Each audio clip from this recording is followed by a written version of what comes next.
മരിക്കാൻ വേണ്ടി ജനിച്ചവൻ്റെ ദിവസമാണ് ദുഃഖവെള്ളി എന്ന് പറയുന്നത്. ഈശോ പറഞ്ഞത്, എനിക്കത് കൊടുക്കാനും തിരിച്ചെടുക്കാനും അവകാശമുണ്ട്.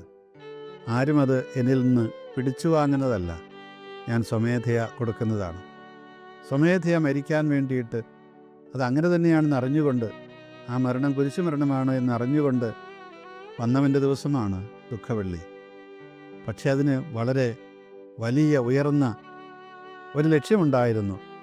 പാപം ചെയ്ത മനുഷ്യരെ ആ പാപത്തിൽ നിന്ന് രക്ഷിക്കാൻ തൻ്റെ തന്നെ രക്തം കൊടുത്ത് അവരുടെ രക്തത്തെ തൻ്റെ രക്തവുമായി കൂട്ടിക്കലർത്തി ദൈവികമായ ജീവൻ കൊടുക്കാൻ വേണ്ടിയിട്ട് ആണ് ആ മരണം അവിടുന്ന് വരിച്ചത്.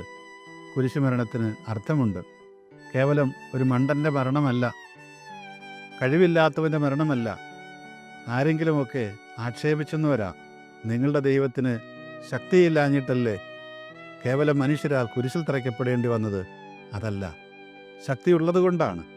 ഇപ്രകാരം ഒരു മരണത്തിലൂടെ മാത്രമേ ഈ മനുഷ്യനെ രക്ഷിക്കാൻ കഴിയൂ എന്ന് 100% ഉറപ്പോടുകൂടി 100% ബോധ്യത്തോടുകൂടി മരിച്ചവനാണവൻ. അതുകൊണ്ട് അവന് കഴിവില്ലാഞ്ഞിട്ടല്ല, അവന് യഥാർത്ഥത്തിൽ കഴിവുള്ളവനായതുകൊണ്ടാണ്, സർവശക്തനായതുകൊണ്ടാണ് അവനത് സാധ്യമായത്. ഈ ദുഃഖവെള്ളിയാഴ്ച നമ്മളെ ഓർമ്മപ്പെടുത്തുന്നതാണ്, നമുക്ക് യഥാർത്ഥത്തിൽ ഈ ലോകത്തെ രക്ഷിക്കാനായിട്ട് താല്പര്യമുണ്ടെങ്കിൽ ഇവൻ്റെ വഴി മാത്രമേ ഇതിനുള്ളൂ എന്ന് നമ്മളെ ഓർമ്മപ്പെടുത്തുന്നതാണെന്ന് നമ്മൾ മനസ്സിലാക്കുക എന്നുള്ളതാണ്. കുരിശിലെ മരണമെന്ന് പറയുന്നത് ഒരു പരാജയമല്ല, അതൊരു വലിയ വിജയമാണ്.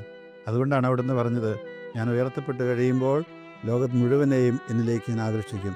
ഓരോ ക്രൈസ്തവ വിശ്വാസിക്കും ഇത് പറയാൻ കഴിയുമ്പോഴാണ് ഈ ദുഃഖവെള്ളിക്ക് അവരുടെ ജീവിതത്തിൽ അർത്ഥമുണ്ടാകുന്നത്.